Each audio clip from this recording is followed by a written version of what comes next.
लड़के को बुरी तरह से जिंदा जला दिया। कितनी शर्मनाक बात है। जला देना मतलब हमारी आंखों में आंसू नहीं रुक रहे। हम ऊपर जाकर देख के वो माँ को देखो रोते हुए। अरे वो भी किसी का भाई था, वो भी किसी का बेटा था। आप इस तरह किसी के भाई को या किसी के बेटे को नहीं छीन सकते। आपके पास में सरकार है, कानून है। अगर वो गुनहगार है तो उसको सजा दीजिए ना। किसने रोका है? हम खुद कहना चाहते हैं कि आप उसको सजा दे दीजिए, कोर्ट में ले, लेकिन जिंदा नहीं जला सकते आप किसी को, जिंदा नहीं मार सकते आप किसी को। और होम मिनिस्टर तो बातें करते खाटकियों ने छोड़वामा नहीं आवे, तो खाटकियों ने छोड़वामा नहीं आवे ना, ये ऐसे स्टेटमेंट के वजह से ये लोग ऐसा काम करते हैं। जी क्या कहोगे इस मामले को लेकर? आप 16 सिविल अस्पताल में पहुंचे परिवार की खबर लेने के लिए, क्या मामला है? हमें अभी पता चला हमारी पार्टी ऑफिस पे कि भाई सांतेज के आजू बाजू मुस्लिम 2 लड़कों को जला दिए हैं, जिसमें एक लड़के को उनके वैन के अंदर, उनकी गाड़ी के अंदर बांध के जला दिया है, जिसके पूरे के पूरे गोश्त जल गया है और हड्डियाँ सिर्फ हाथ में आई है और जिसकी बॉडी यहाँ पर है नहीं। उसको ये लोग ने बता रहे हैं कि कलोल भेजी हमने FSL में। अब दूसरा लड़का यहाँ है वो जो हेमरेज में है और क्रिटिकल है, बहुत सीरियस हैगा। वो 2 लड़के हैं अपने यहाँ के मिर्ज़ापुर के। उसका एक का नाम है मोहम्मद रफ़ीक और दूसरे का नाम है मोहम्मद भूरा। जो मोहम्मद भूरा है वो माशाअल्लाह बॉडी में भी था, लेकिन यहाँ पर क्या पता ये लोग ने क्या करा कि सांतेज चौकड़ी पर क्यों जला के मार दिया, वो एक तपास का और इंक्वायरी का विषय है। हमने अभी इनके जो है रफ़ीक भाई के रिश्तेदार, उनसे सबसे चर्चा की, हमने बातचीत की और हमारे सब युवा कार्यकर्ता जो भी है, हमने सबने उनसे चर्चा करके उनको आश्वासन भी दिया है कि हम लोग कल SP ऑफिस भी जाएंगे और जो इंचार्ज ऑफिसर है वहाँ का सांतेज का, जहाँ पर ये बनाव बना है, उस अधिकारी को भी मिलेंगे और बाकायदा ये बनाव क्यों ऐसा बना इसके कायदे की और निष्पक्ष जांच के लिए हम मांगनी करेंगे इसके लिए। कैसे देखते हो इस मामले को? एक शख्स की मौत हुई है और ये भी कहा जा रहा है कि कुछ मांस लेकर आ रहे थे। 22 साल का नौजवान, उसको 2 हेमरेज हो गए, लेफ्ट रिब उसकी बिल्कुल फ्रैक्चर हो गई। ये कौन सा कानून है? इन लोगों को किसने परमिशन दी है कि ऐसे मारने का?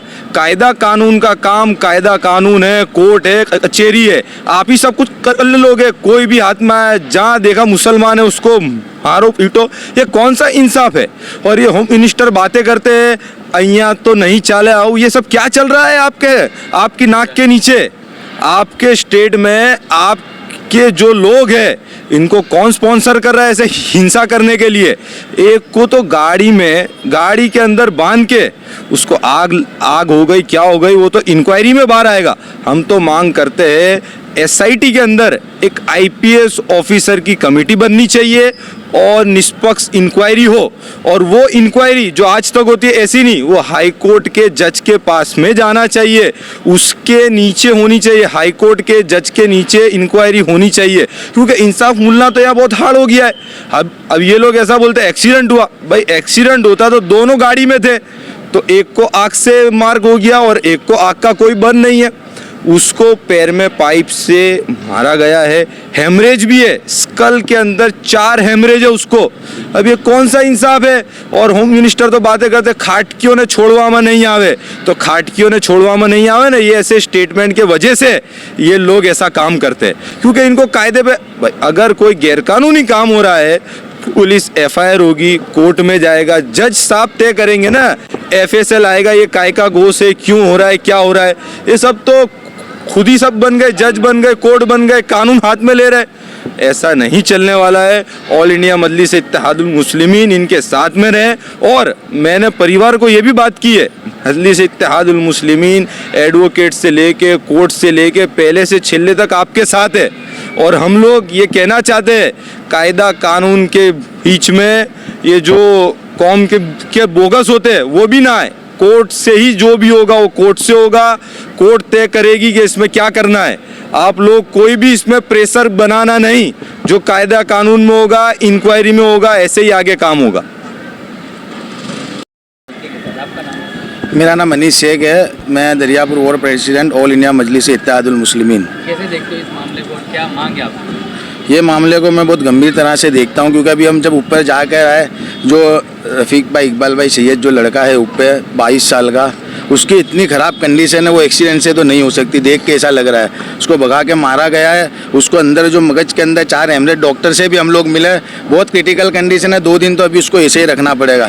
तो क्या ये गुजरात का लॉ एंड ऑर्डर ऐसा ही है कि किसी को भी हम मार सकते हैं? सबसे पहले तो हर्ष संघवी जी को कहना चाहूँगा कि गोरक्षक के नाम पे जो ये लोग आतंक फैला रहे हैं, ऐसा आतंकवादियों को पकड़िए, ये गोरक्षक नाम की संस्था को बंद कर दीजिए। इनके पास मास्क था तो आप चेक कीजिए कौन सा मास्क था, पहले उसको चेक कीजिए। उसको चेक करने के बाद उसके बाद आप इंक्वायरी कीजिए। उसके लिए पूरा लॉ एंड ऑर्डर है, उसके ऊपर FIR कीजिए, कोर्ट बैठी है, उसके लिए पुलिस बैठी है। सिर्फ आप मुसलमान देखते हो, कोई भी चीज़ देखते हो, कुछ भी करके उसको मारते हो, तो कहाँ का इंसाफ है?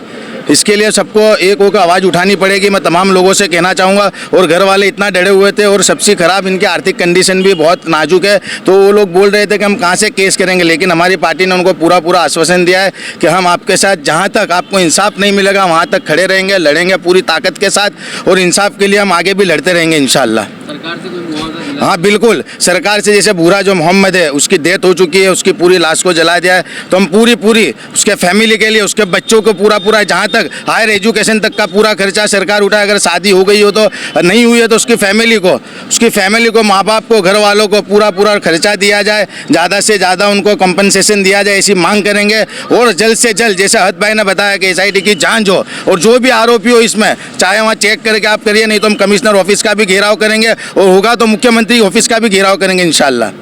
मेरा नाम असलम शेख है, ऑल इंडिया मजलिस इत्तेहादुल मुस्लिमीन अहमदाबाद शहर प्रवक्ता। क्या मांग आप? हमारी मांग ये है कि देखो, सबसे पहले तो हम ये कहेंगे कि जो ये गुजरात मॉडल का जो ये एक तांडव पीटा गया था बीजेपी द्वारा, तो ये गुजरात मॉडल, ये इस तरह का गुजरात मॉडल है तो हमको नहीं चाहिए। ये गुजरात मॉडल में मतलब खून सस्ता हो चुका है और पानी महंगा है, पेट्रोल महंगा और मुसलमानों का खून सस्ता है। अगर ये गुजरात मॉडल के अंदर ये मुसलमानों के खून को सस्ता करना चाहते हैं तो ये गुजरात मॉडल नहीं हो सकता है।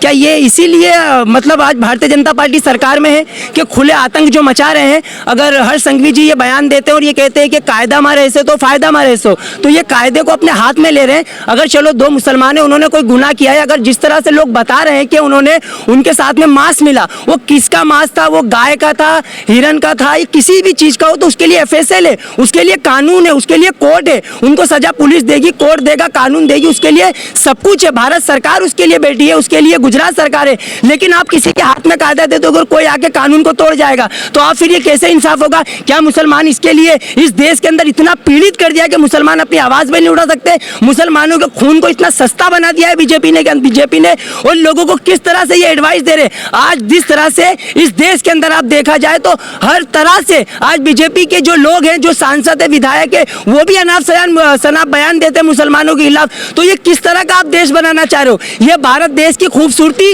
ये हिंदू, मुस्लिम, सिख, ईसाई सभी धर्मों से है। हम संविधान के मानने वाले लोग हैं, हम लोग अहिंसा वाले लोग नहीं है। हमें आतंकवादी कहते हैं, हमें पाकिस्तानी कहते हैं, कोई भी चीज़ का इल्ज़ाम लगा देते हो। आप जब देखते हो मुसलमानों को कह देते हो, तो मुसलमान इस देश के अंदर बाशिंदे हैं। हम 22-24 और 22 पसंदीदा इस देश को हम लोगों ने चुना है। हमें कोई वो नहीं, हम हिंदुस्तान से मोहब्बत करते हैं, हमको कानून के लॉ ऑर्डर पे पूरा भरोसा है, हम संविधान को मानते हैं। और हम गुजरात सरकार से यही कहेंगे कि अगर हर्ष संघवी जी के पास में अगर इस तरह की अपॉर्चुनिटी नहीं है और अगर ये फेल हो चुके तो उन्हें तुरंत इस्तीफा दे देना चाहिए। ऑल इंडिया मजलिस इत्तेहादुल मुस्लिमीन मांग करती है कि हर्ष संघवी अपनी कुर्सी पे उतर जाएं और इंसाफ दे।